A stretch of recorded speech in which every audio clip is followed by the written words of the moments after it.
Durante casi 5 décadas, Graceland permaneció congelada en el tiempo honrando a Elvis Presley, el rey del rock and roll. Durante casi 50 años, el ático de Graceland, la mansión de Elvis Presley, permaneció cerrado con llave. Era un espacio polvoriento y olvidado al que ni siquiera sus familiares más cercanos entraron. Pero cuando finalmente la abrieron, lo que encontraron no eran solo fotos antiguas o monos relucientes. Alguien había estado viviendo allí arriba. Los sentimientos que les despertó eran tan personales, tan profundos, que resultaban casi inquietantes. ¿Quién se había estado escondiendo en el ático de Elvis todo este tiempo? Y lo sabía la familia Presley. Acompáñanos a descubrir quién ha estado en el ático cerrado con llave de Elvis Presley durante 48 años. Los misterios de Graceland. En un fresco día de primavera de 1957, un joven Elvis Presley, de tan solo 22 años, cruzó las puertas de la que pronto se convertiría en una de las casas más famosas del mundo. La Gran Casa Blanca, a las afueras de Memphis, costó $12,500, en aquel entonces casi $1,000,000 en dinero actual. Él no le cambió el nombre, le gustaba tal como estaba Graceland. Al principio era simplemente una casa, pero muy pronto Graceland se convirtió en parte del propio Elvis. El terreno se extendía a lo largo de casi 14 acres. Había graneros, establos y caballos pastando en los campos. El lugar rebosaba de vida. Uno de los habitantes más salvajes era un chimpancé llamado Scatter. Elvis lo vestía con trajes diminutos y lo llevaba a fiestas. Scatter siempre andaba metido en líos, les tiraba de las faldas a las mujeres o les arrebataba las bebidas de las manos. El personal solía decir que Scatter era como el lado salvaje de Elvis ese que no siempre mostraba en público. En 1964, mientras los Beatles conquistaban Estados Unidos, Elvis creó un rincón tranquilo solo para él. Lo llamó el Jardín de la Meditación. Había flores, fuentes y columnas blancas que se alzaban imponentes bajo el cielo de Tennessee. Iba allí para sentarse, pensar y alejarse de todo el ruido. No tenía nada que ver con su extravagante personaje en el escenario. Este era el Elvis que la mayoría de la gente nunca llegó a ver, tranquilo, sereno, reflexivo. Si bien el jardín mostraba su lado más apacible, otras partes de Graceland eran más llamativas y extravagantes. Una habitación llamada la Sala de la Selva tenía una alfombra verde de pelo largo en el suelo. Incluso los muebles en las paredes parecían sacados de una isla lejana. En el sótano tenía una sala de televisión donde podía ver 3 programas a la vez. Eso era todo un logro en la década de 1960. En el edificio de Racquetball se encontraba el piano donde Elvis tocó sus últimas canciones, horas antes de fallecer. Elvis Presley murió aquí alrededor de las 3:30 de la tarde. Lo encontraron inconsciente en su baño sin respirar. Pero todo cambió el 16 de agosto de 1977. Ese día Elvis Presley falleció en el baño de su habitación. A partir de ese momento, Graceland dejó de ser simplemente un hogar. Se convirtió en un santuario, un misterio y un instante congelado en el tiempo. En los días siguientes, casi 100,000 aficionados llegaron a Memphis, se agolparon en las calles, lloraron frente a las puertas y esperaron para despedirse. Dentro de la mansión, Elvis yacía vestido con un traje blanco y una camisa azul. Quienes lo vieron así jamás lo olvidarían. El 18 de agosto 17, Cadillacs blancos encabezaron la procesión fúnebre por la ciudad. Entre los asistentes se encontraban figuras célebres como James Brown, Sammy Davis Jr. y Carolyn Kennedy. También estaban Priscilla Lisa Marie, de 9 años, y el desconsolado padre de Elvis, Vernon Presley. Elvis fue enterrado junto a su madre Gladys en el cementerio Forest Hill. La familia esperaba que por fin pudiera descansar en paz, pero esa paz no duró. Tan solo 2 días después del funeral ocurrió algo impensable. En plena noche, un grupo de hombres irrumpió en el cementerio e intentó robar el ataúd de Elvis. No lo consiguieron. Solo dañaron parte de la tumba antes de ser capturados. Aún así, el mensaje era claro. Ni siquiera en la muerte estaba a salvo Elvis. Vernon Presley quedó destrozado. No quería arriesgarse a nada más, así que con la ayuda de la policía hizo trasladar discretamente los restos de Elvis y Gladys. En plena noche, los volvieron a enterrar esta vez en Graceland, el mismo lugar que Elvis había creado para la paz y la tranquilidad. Aquella decisión transformó Graceland una vez más. Ya no era solo una casa, ni siquiera un monumento. Se convirtió en una fortaleza. Vernon instaló nuevas alarmas, contrató guardias para proteger los terrenos, las 24 horas del día, y restringió el acceso a ciertos lugares, especialmente a todo el segundo piso y al ático. La razón oficial era simple privacidad. El dormitorio de Elvis, el baño donde murió y su espacio personal debían permanecer intactos por respeto a la familia. Pero con el tiempo, cada vez menos gente creyó esa historia. Cuando Graceland abrió al público en 1982, tras el fallecimiento de Vernon, se permitió a los fans recorrer la mayor parte de la mansión. Vieron la cocina donde Elvis preparaba sándwiches de mantequilla de cacahuete y plátano, admiraron las brillantes vidrieras del salón y guardaron silencio ante su tumba. Pero nunca les permitieron subir. La escalera estaba acordonada. La puerta del ático permanecía cerrada. Ni siquiera a los líderes mundiales se les permitía subir allí. Los guías turísticos siempre daban la misma respuesta. La planta superior es privada por respeto a la familia. Y así permaneció durante 48 años. Nadie subió al piso de arriba. Nadie tocó el ático. Se convirtió en parte del misterio. Los turistas se quedaban mirando los relucientes discos de oro y los monos con lentejuelas, pero siempre alzaban la vista preguntándose qué secretos se escondían justo encima de ellos. Pero si bien el ático cerrado mantenía los secretos físicos fuera del alcance, algo aún más inquietante se ocultaba a plena vista. La verdadera historia de cómo murió el rey del rock and roll. ¿Qué sabía el médico de Elvis que el resto de Estados Unidos desconocía? La muerte del rey. El 16 de agosto de 1977, Graceland quedó en silencio. El día comenzó como muchos otros en los últimos años de Elvis Presley. Las cortinas estaban bien cerradas para protegerse del sol de la tarde y la habitación estaba oscura y fresca. A sus 42 años, Elvis se había acostumbrado a trasnochar y dormir la mayor parte del día. A veces permanecía despierto durante días antes de caer finalmente en un sueño profundo inducido. Su novia Ginger Alden se despertó alrededor de las 2 de la tarde, pero Elvis seguía en la cama. Eso no era inusual. Ella siguió con su rutina matutina, pensando que él se levantaría tarde o temprano. Pero a media tarde algo no cuadraba. La casa estaba demasiado silenciosa. Alrededor de las 2:30, Ginger llamó a la puerta del baño. Nadie respondió. La empujó para abrirla y encontró a Elvis tirado en el suelo. Tenía el pantalón del pijama bajado hasta los tobillos. Su rostro se había puesto azul. Ella gritó pidiendo ayuda. Joe Esposito, quien era el manager de gira y amigo íntimo de Elvis, subió corriendo las escaleras. Comenzó a practicarle reanimación cardiopulmonar de inmediato, mientras otra persona llamaba a una ambulancia. Los paramédicos llegaron en cuestión de minutos. Intentaron reanimarlo mientras se dirigían a toda velocidad al Baptist Memorial Hospital, con las sirenas resonando en las calurosas calles de Memphis. Los médicos hicieron todo lo posible, pero a las 3:30 anunciaron la muerte de Elvis Presley. La noticia fue un duro golpe. Las emisoras de radio interrumpieron su programación habitual. Los fans rompieron a llorar. ¿Cómo era posible que el rey, con tan solo 42 años, hubiera muerto así, sin más?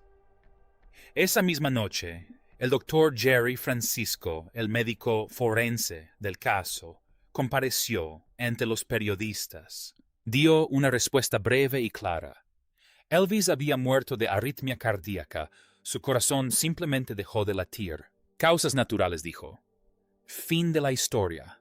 Pero algo no me cuadraba. Ya en 1977, la gente notaba que Elvis había cambiado mucho. La estrella antes delgada y enérgica había subido bastante de peso, casi 118 kilos. Sus actuaciones eran irregulares. Olvidaba las letras, hablaba demasiado entre canciones y a veces ni siquiera podía mantenerse en pie sin ayuda. Pero la realidad médica era mucho más sombría.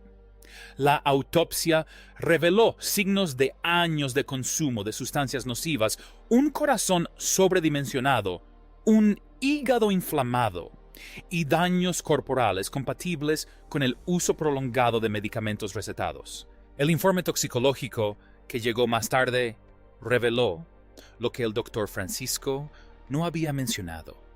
La sangre de Elvis presentaba altos niveles de medicamentos potentes, entre otros. Entonces, ¿por qué mintió el doctor Francisco? Algunos pensaron que quería proteger el nombre de Elvis y evitarle más sufrimiento a su familia. Otros creían que era algo más grave, un encubrimiento para proteger no solo a Elvis, sino también a los médicos que le habían estado administrando sustancias. Ahí es donde entra en escena el doctor George Nichopoulos. La mayoría lo conocía como el Dr. Nick. Había sido el médico personal de Elvis desde 1967. Tan solo en los últimos 8 meses de la vida de Elvis, de enero a agosto de 1977, el Dr. Nick recetó más de 10,000 pastillas, incluyendo... ¿Y el año anterior? No fue mucho mejor. Había recetado casi 19,000 pastillas en 1976. Cuando se investigó más tarde, se descubrió que en los 8 meses previos a la muerte de Elvis, había recibido 195 recetas. Eso equivale a una receta cada día y medio. El Dr. Nick tenía una respuesta para todo. Dijo que Elvis tenía problemas de salud graves, dolor crónico por una lesión en la cabeza sufrida en el ejército, glaucoma severo y una dolorosa afección intestinal llamada enteritis regional. Afirmó que las pastillas eran necesarias para tratar esas dolencias, pero su excusa más sorprendente llegó después. Dijo que en realidad estaba intentando proteger a Elvis. Según él, darle todos esos medicamentos era mejor que dejar que los consiguiera en la calle o de médicos poco fiables. Si no se los hubiera dado, los habría conseguido en otro sitio, declaró el Dr. Nick ante los colegios médicos. Añadió que intentaba reducir gradualmente el consumo de sustancias nocivas de Elvis mientras lo vigilaba de cerca. Pero el Elvis que la gente vio en sus últimos días no era el mismo hombre que una vez cambió la música para siempre. Se pasaba días despierto con las pilas cargadas de anfetaminas y luego se quedaba dormido con fuertes pastillas para dormir. Sus hábitos alimenticios eran pésimos. Ingirió toneladas de comida grasosa seguidas de fuertes laxantes para intentar adelgazar. En su último día, Elvis tomó su combinación habitual de medicamentos, jugó al racquetball temprano por la mañana y luego volvió a la cama con más pastillas. Esas últimas dosis probablemente fueron demasiado. Su corazón, ya debilitado por el peso y años de consumo de sustancias nocivas, simplemente dejó de latir. Las autoridades de Tennessee no creyeron la historia del Dr. Nick. En 1980 fue acusado de 14 cargos por recetar demasiadas pastillas no solo a Elvis, sino también a otros pacientes. Un jurado lo declaró inocente. Pero ahí no terminó todo. La Junta de Examinadores Médicos de Tennessee siguió investigando su trabajo. Y en 1995, 18 años después de la muerte de Elvis, le retiraron definitivamente su licencia médica. Luego, en 2020, la historia se complicó aún más. La escritora Sally A. Hodel publicó un libro titulado Destined to Die Young, Destinado a morir joven. En él afirma que Elvis tenía graves problemas de salud de origen genético. Según su investigación, Elvis padecía una deficiencia de alfa-1 antitripsina, un trastorno que afecta a los pulmones y al hígado. También dijo que probablemente tenía un sistema inmunológico débil, lo que podría explicar por qué se enfermaba tan a menudo y tomaba tantos medicamentos. Si tiene razón, entonces tal vez Elvis no era solo un adicto a las drogas. Tal vez estaba realmente enfermo tratando afecciones que los médicos no comprendían del todo en aquel entonces. Sus visitas al hospital no se limitaban a tomar pastillas. Podrían haber sido verdaderas emergencias, con la causa real de la muerte de Elvis aún sin esclarecer, y su médico personal perdiendo finalmente su licencia. Cabe preguntarse, ¿acaso alguien intentaba ocultar la verdad para siempre? O tal vez alguien finalmente intentaba sacarla a la luz, luchando por mantener secretos enterrados. La primavera de 2024 trajo noticias que conmocionaron a la enorme base de fans de Elvis Presley. Una compañía desconocida hasta entonces llamada Nausani Investments and Private Lending, LLT, había presentado discretamente la documentación para subastar Graceland, el lugar más emblemático del rock and roll en el mundo. Según los registros judiciales, Riley Keough, nieta de Elvis y única persona a cargo de su patrimonio tras el fallecimiento de Lisa Marie Presley en 2023. Lisa Marie Presley, la única hija de Elvis, murió a los 54 años. Su madre Priscilla confirmó la noticia y fue acusada de no realizar los pagos de un préstamo de $3 millones. La noticia fue totalmente inesperada. Incluso los fans más fieles de Elvis, que siguen al pie de la letra cada detalle de su vida y legado, quedaron desconcertados. Enseguida las páginas de fans y los foros se llenaron de pánico y confusión. Los abogados de Riley Keough no perdieron el tiempo. Acudieron rápidamente a los tribunales del condado de Shelby, Tennessee, y presentaron una solicitud de emergencia para detener la subasta. Su demanda era seria. Todo era un montaje. Según los documentos que presentaron Riley, nunca firmó nada con Nausani Investments. Las firmas parecían falsificadas, como si alguien hubiera suplantado su identidad para apoderarse de Graceland. Pero el tiempo se agotaba.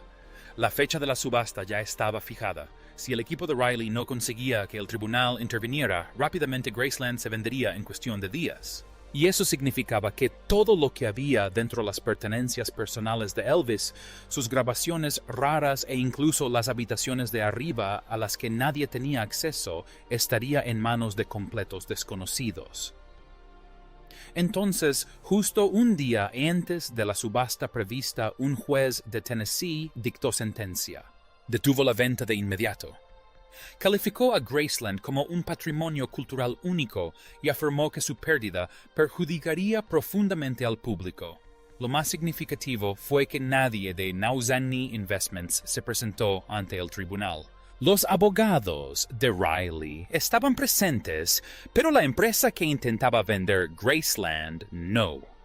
Por lo tanto, la decisión del juez se mantuvo sin que nadie la impugnara. Graceland permaneció en manos de Presley. No era la primera vez que Graceland atraía este tipo de atención extraña. Desde la muerte de Elvis, en 1977, la casa se había convertido en el centro de una de las ideas más raras en la historia de las celebridades, que Elvis Presley nunca murió realmente. El primer supuesto avistamiento de Elvis se produjo apenas unas horas después de que se anunciara su muerte.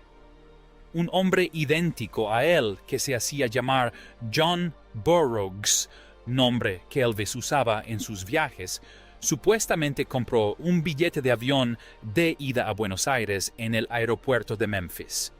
El testigo afirmó que era una versión más corpulenta de Elvis que vestía un traje blanco y gafas de sol a pesar de la hora punta. Unas 2 semanas después, una mujer de Michigan afirmó que Elvis la había atendido en un Burger King de Kalamazoo. Dijo que lo reconoció al instante en cuanto le preguntó si quería queso extra. Su voz le resultaba muy familiar.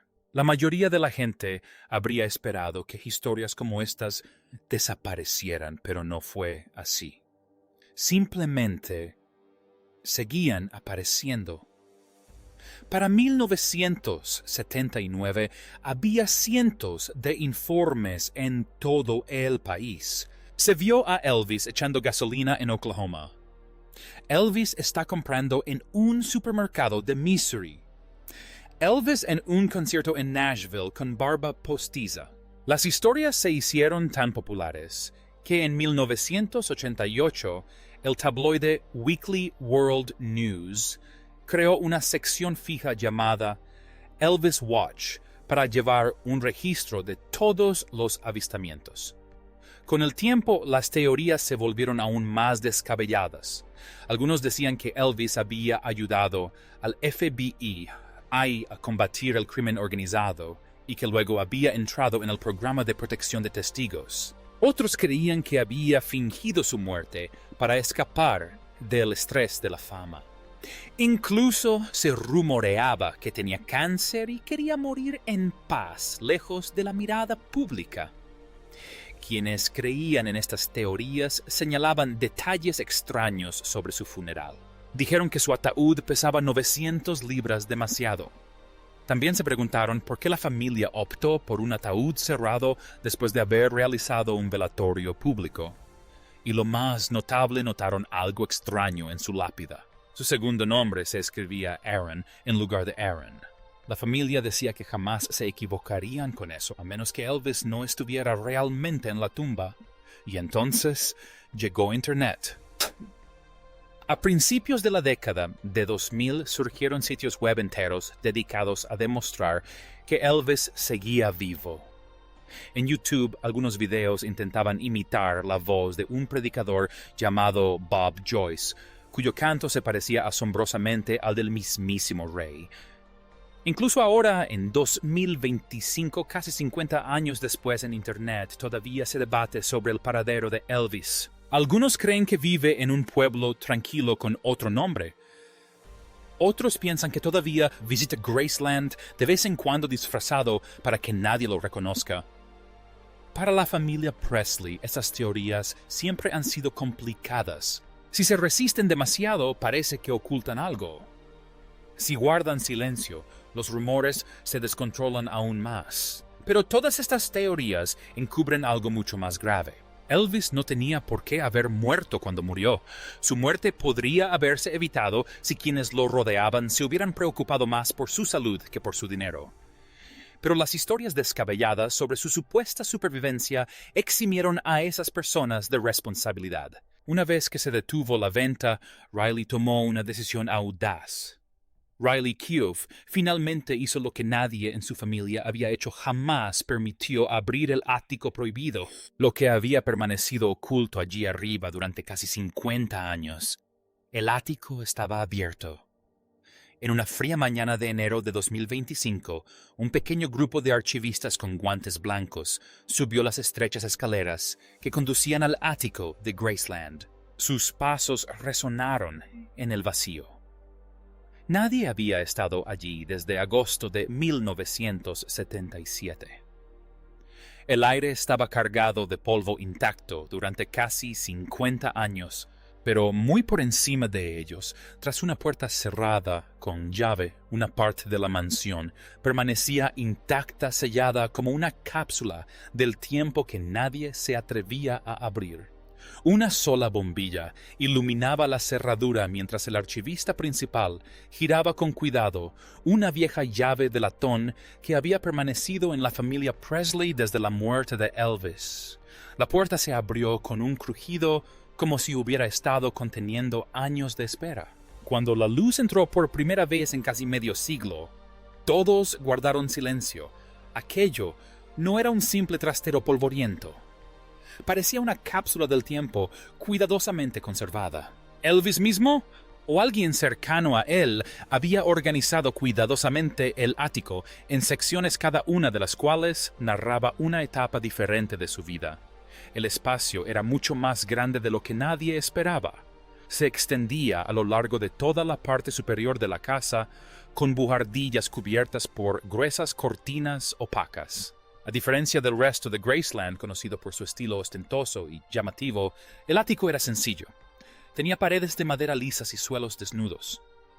La habitación se sentía extrañamente fresca gracias a un pequeño aire acondicionado que aún estaba encendido. El equipo de mantenimiento de Graceland lo había mantenido en funcionamiento todos estos años sin entrar jamás. A lo largo de una pared había docenas de cajas, cada una etiquetada con la propia letra de Elvis. Las etiquetas decían Tupelo 1945. Primeras grabaciones. Días del Ejército Hollywood. Especial de regreso y Las Vegas. Era como si hubiera creado una cronología personal de su propia vida. Pero lo que más llamó la atención fue una casilla marcada simplemente como después fechada en 1977, el año de su muerte. Los archivistas comenzaron su minucioso trabajo. Tomaban fotos de cada objeto antes de tocar nada. Cada caja tenía su propio número, y todo lo que contenía estaba catalogado minuciosamente como en un museo. Tardarían meses en revisarlo todo, pero algunos objetos les llamaron la atención de inmediato. En la sección de Tupelo encontraron un viejo osito de peluche. Le faltaba un ojo y tenía varios parches. No era un recuerdo ni un regalo de un fan. Según los registros familiares, este era Bear, el juguete favorito de Elvis desde su infancia, cuando crecía en la pobreza. Su madre, Gladys, había cosido los parches con retazos de su propia ropa. Aún se podían apreciar los descoloridos estampados florales en su pecho y brazos.